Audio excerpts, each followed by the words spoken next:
life for Prince Andrew just keeps getting worse. Britain's Prince Andrew no longer has any military affiliations and royal patronages, according to a statement released by Buckingham Palace. He's just plain old Andy now. This comes a day after Andrew's lawyers failed to persuade a U.S. judge to dismiss a civil lawsuit that accused him of sexual abuse. The statement went on to say that the Duke of York will continue not to undertake any public duties and is defending this case as a private citizen. Now, I'll give you a little refresher in case you're not on the up and up here. NBC News reports that Andrew's reputation has been tarnished in recent years because of his relationship with Jeffrey Epstein and Ghislaine Maxwell, who was found guilty, of course, of 5 federal sex trafficking charges last month in New York City. And the connection that we're still talking about with Andrew is a girl named Virginia Giuffre, who may sound familiar. She was the one pictured in that photo that was going around with Andrew's arm around the waist of that 17-year-old girl. That's her. Buckingham Palace made the announcement about Andrew's titles after the judge in the U.S. rejected his bid to dismiss that lawsuit against Giuffre, who alleges that he sexually abused her when she was 17, and now he is fighting this thing on his own. How old's the Queen? She 98? Oh God. 99? She's gotta be 90. Shouldn't she have she would have been so much happier if she just died at 95. She is 95. Oh, we'll make it 91. Not only she got to deal with this guy, but she's got her grandson marrying that bitch who comes over and calls everyone racist and then talks shit on Oprah. Like, you just check it in at 90. Really submarines a lot of conspiracy theories about having people killed and Secret Service. You know, I know these trained killers. Like, wouldn't she have had him killed long ago if that was the case? If he was a pedophile, no. If it was possible to just have snap of your fingers, hey, take care of this problem. Well, that seems Ryan, like it would have been done. That's one of the many conspiracy theories about Princess Di. Oh, that she was taken out for something similar to this? That the Queen had requests done at the cover of Night. Yeah, and then Epstein himself. There's all the conspiracy about him being taken out as well. Right. Ugh. Yeah, don't take pictures with hot chicks. That's the new story, because you take a picture with a hot chick and anyone who looks at it goes, oh yeah, he definitely, look at the way he's looking at her. By the way, that's just saying you want to fuck her when you oh yeah, he definitely. That's you going, oh yeah, I definitely. Yeah, you just can't be photographed with hot chicks. Well, and also, I don't know, how much reverence the average person in the UK has for the royal family, but can we give up this fucking charade at this point that these people matter and that that anything they do makes a difference? Well, and they're figureheads. We know they're all fucked up. We know it's all embroiled in conspiracies and in problems. I disagree. Oh, do tell. Because the royal family used to do a lot of events and charities and pomp and circumstance and things like that. Now we only hear about them when they fuck up. You got to have someone calling them a racist or this guy a pedophile or something. It's royal wedding or fuck up. Right. Wedding or pedophile. So I like to keep them around because just to watch them fuck up, okay. Yeah, that's fair. Somebody who was shitty to you in high school and big man on campus or popular cheerleader. You want to hang around and watch them get fat. Now you're talking. You know what I mean? This is did you hear Cheryl's divorced again? Like, yeah. What a shame. Do tell. The one who was a cunt to me the whole time I was in the 11th grade. Yeah, she's on her, and she's in rehab. I'm like, good. Terrible. You don't want her to have a stroke when she's 33. You want to keep her around for a while and enjoy the slow ride down. You're absolutely right, but also, do you want to pay for her? No, I mean, not if I'm one of the subjects. No. Yeah. That's true. Yeah. No, that's a good point. So we've been talking a lot about Bob Saget. We were lucky to have Jeff Ross call in the other day, and he talked a little bit about John Mayer. Well, apparently that's real. John Mayer, Bob Saget were very, very close. And his close friends of Bob Saget, Jeff and John, picked up Bob's car that was left at LAX in long-term parking the other day and recorded a 25-minute Instagram live so they could continue to talk about the love of their friend Bob. The whole thing really, really just very casual and very touching. And they're literally just driving on the 405 talking about their friend Bob. But I've pulled 60 seconds of John Mayer sort of extolling the virtues of his friend and thought you might enjoy it. Oh, if I know long-term parking at LAX, I'm sure the parking attendant was very sympathetic to the fact that the person whose car was dropped off there was deceased. Yeah, I don't have the ticket. Sorry, it's a long story, but my friend died, and I'm just here That is full price. You pay full. No, he died. It is good. Away. It is not a problem for me. No, it's a big problem. It's a big problem. It's not mine. You know, you have ticket. You pay full. Yeah, no, I think he took it with him. $700. You know, we're here literally just as a favor to the family. That's the only reason I'm here today. I'd like to just bring his car his house is full. I did not know the found up video. I know it's $700. Oh, okay, I'm just trying to return the car to the family. It's $700. Okay.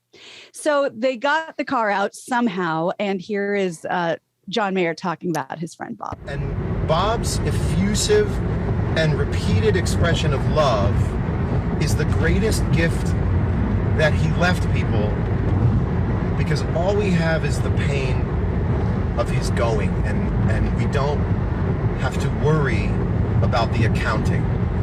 The affairs are in order in terms of wondering or not having to wonder how Bob felt about us.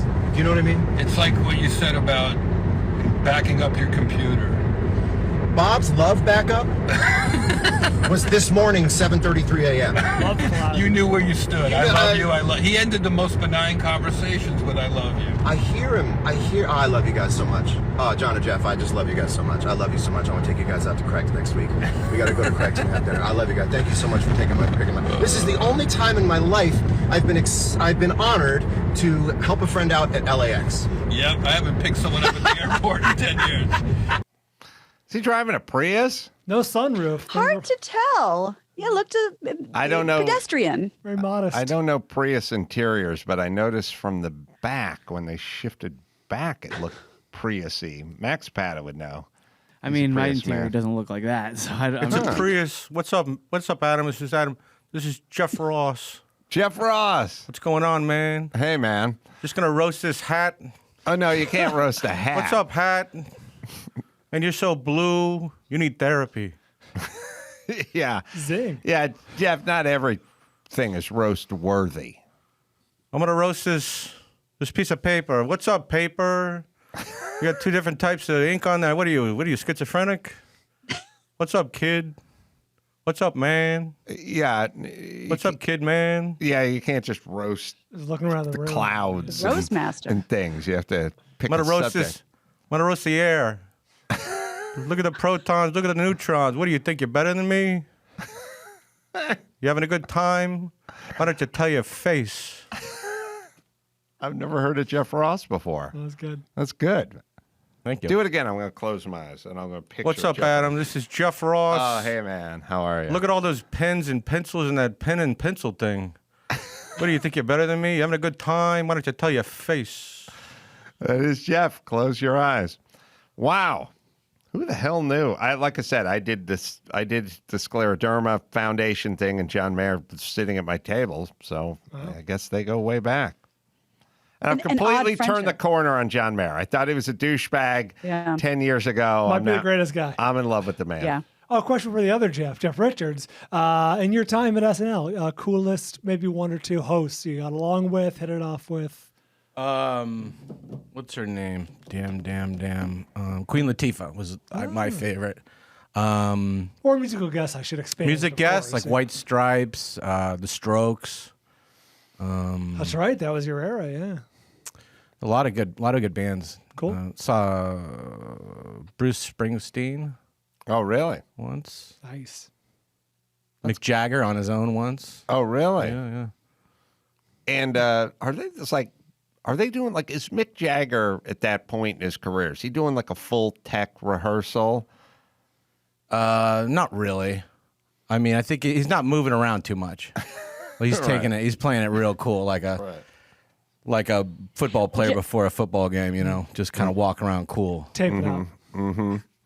Sorry, Jeff, Gina. you may remember this specifically. John Mulaney has a bit, you know, when he was writing and Mick Jagger was on, and every single thing they wrote for him, he would just yell, "Not funny," and didn't like anything that was being written for him. Do you remember him to be, you know, rather cantankerous?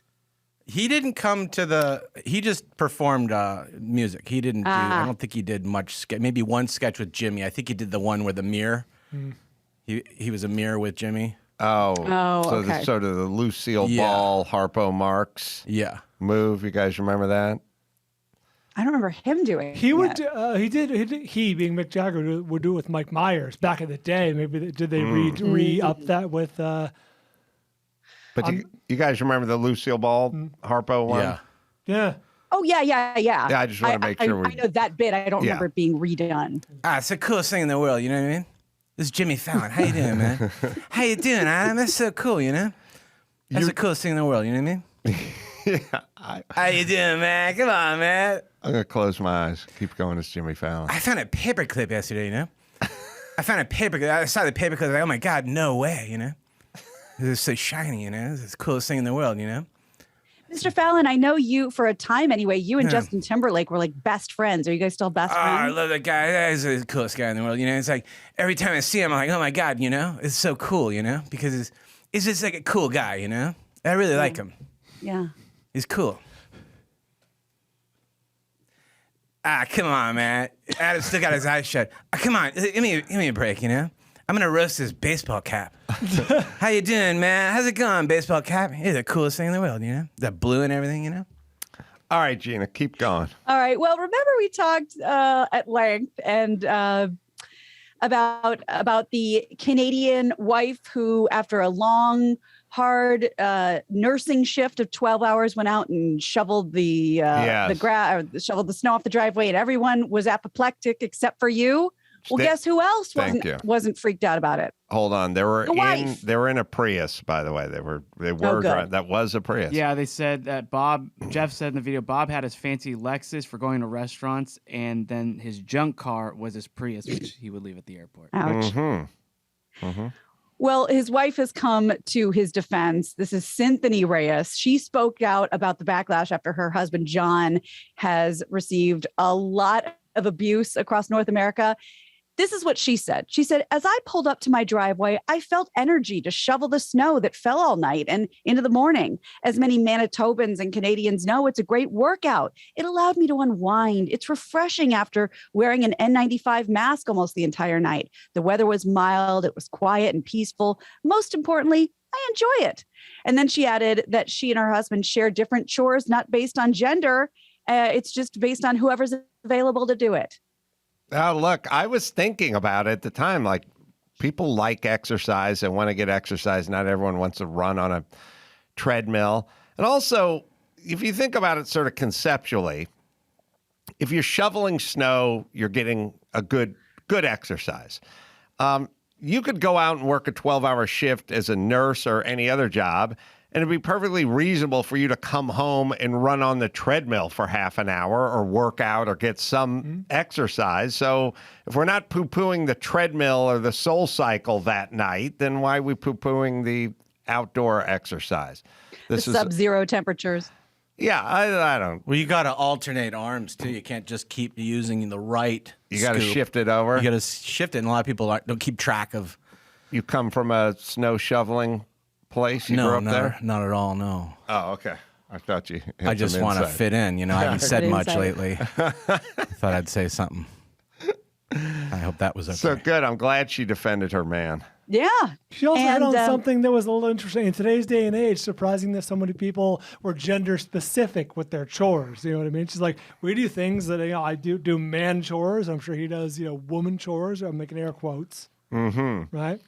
Well, Yeah. It's funny because in our house, it is the same. It's whoever's available. The dishes, vacuuming, cleaning, it doesn't matter what it is, except for two things that I have yet to bend on.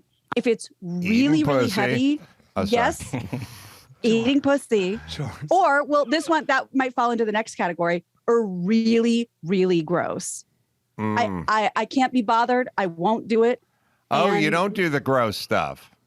no, we have one of those drain catchers in, the side of the sink where the stuff doesn't go down. I did it once. I'll never do it again. That's interesting. Big, strong man. You do that part. I feel like women are wired for gross a little better because they seem to like a diaper, bad diapery stuff, cleaning up the kid. Traditionally, women were nurses. True. The bedpans and wounds and cleaning. You have to tend to like a kid who gets a cut or wound or a filled diaper or something. I felt like or taking care of the elderly parent or something like that. I'd much rather go clean the gutters out or paint the fascia on the side of the house than get involved with the poop and the blood and the pus and the snot. Right. Yeah, No, I think you're right. Like a kid will blow his nose or whatever, a sneeze, a big snot thing will come down and the handle. I thought women were wired for gross. Mother spits. Right. Most women probably are. I've never been put in a position to. I've never changed a diaper. I've never been in a position to change a diaper. If a kid like sneezes and snot comes out of his nose, my throat closes up. Like I'm not one of those women. I can't do it. I wish I could. Yeah. Yeah. Can't be done. Well, the thing about it can be done when you're home alone with the kid and the kid shits the diaper. At some point, you'll figure it out. I'm not into it either. I've called neighbors I met half of a time to come deal with one of those American cockroaches. The ones that are like the size of like a Maltese. Yeah. I was alone. I lived alone. Fuck that. It's not happening. So you get resourceful. I get resourceful. We have an update on the Rust situation. The Alec Baldwin situation, we'll call it that, since that might sound more familiar. The armorer who worked on the set of the film Rust and loaded the gun that ultimately killed cinematographer Helena Hutchins is suing the ammunition supplier. The investigation into that deadly shooting has focused on armorer Hannah Gutierrez Reed, who is believed to have somehow loaded a live bullet into the chamber instead of blanks. She's denied responsibility. She's now suing PDQ Arm and Prop. That's the New Mexico-based weapons and ammunition supplier who provided all the inert ammunition. The lawsuit argues that the company was negligent and mixed a live bullet in with the blanks. Here's what it says. Hannah relied upon and trusted that defendants would only supply dummy prop ammo or blanks, and no live rounds were ever to be on set. It also describes a number of dangerous incidents on the set in which dummy rounds were accidentally fired. So the can continues to get kicked. Well, at a certain point, you have to pull the round out of the little foam cutout. It probably comes in, and as you pull it out, you have to see a bullet slug at the end of it. I mean, it's just a different shape than what the blank would be. So there's room enough for negligence for a lot of people. Right. It could definitely, that can be true, but also if you're the person who's pulling them out of the container and putting them in the pistol, then sort of on you as well. And then did Baldwin pull the trigger? He says he didn't pull the trigger. How do we not know when the whole thing was being filmed? So who has the film of that moment? I think it was a rehearsal, right? Yeah, but don't you sometimes film rehearsal? Well, they will roll on rehearsal sometimes, but sometimes I guess they won't roll on rehearsal. So I don't know if it exists or Is not. there also a possibility he was aiming the gun directly down the barrel of the camera, like Goodfellas style, and destroyed the camera? That is what he allegedly, that we've talked about before, that was the case. Well, then he would have destroyed the camera. Yeah. Well, and then how is it that 50 Cent got shot 9 times and is somewhere right now Making a working movie. or making a movie or something? It's also it's so random to me that some people get shot a bunch of times and somehow they're fine, and some people get shot once and that's the end of that. Well, I think about that a lot in terms of drugs. Like we've talked about, you could take 160, oxy and get through your day, or your heart's just going to give out for somebody else. Yeah, sad. But it makes, he says he was moving the gun, or I don't know if he said he was moving the gun. He said he didn't squeeze the trigger. and he said he didn't point it at anybody. But in that case, he'd have to be moving it when it went off, and it's just stopped in front of the cinematographer. Well, and Who the like hell you knows? said, I'm sure there's enough blame to go around. I think people, it sounds like which makes sense, a ploy to kind of take some of the heat off you, saying like, me, I'm going to sue the ammunition company. You know, it's just a way to maybe to not be the scapegoat. I don't just know. don't like, I always hate in these situations where the holier than thou other actors go, you always check the cylinder. You always break. I would break the gun down and have it visually inspect. I would love. I bet you could put a 20-minute reel together of people handing this person a gun while they were smoking and on the phone and went, yeah, okay, yeah. What are we doing here? Like, you always open. You always break it down. I don't know. I'll bet you most actors just trust the prop master and the armorer, and when they hand them the gun, they just hand them the gun. But anyway, I'm seeing that the incident was not recorded. Not recorded. Would have been helpful. All right. Well, one more.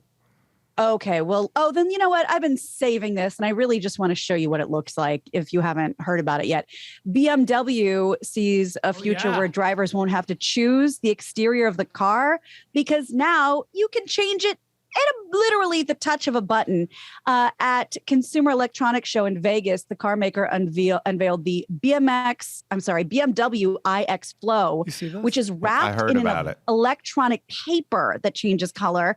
For example, we're looking at it now. If you like the look of a black BMW, but don't want such a dark car on like a hot day, you'll just switch it to white. That is pretty bitchin'. It is very cool. It's unknown whether the color changing car might be available for purchase, but it does appear to still be a few years away. I watched the interview about it, and the woman says it uses the same technology as a Kindle.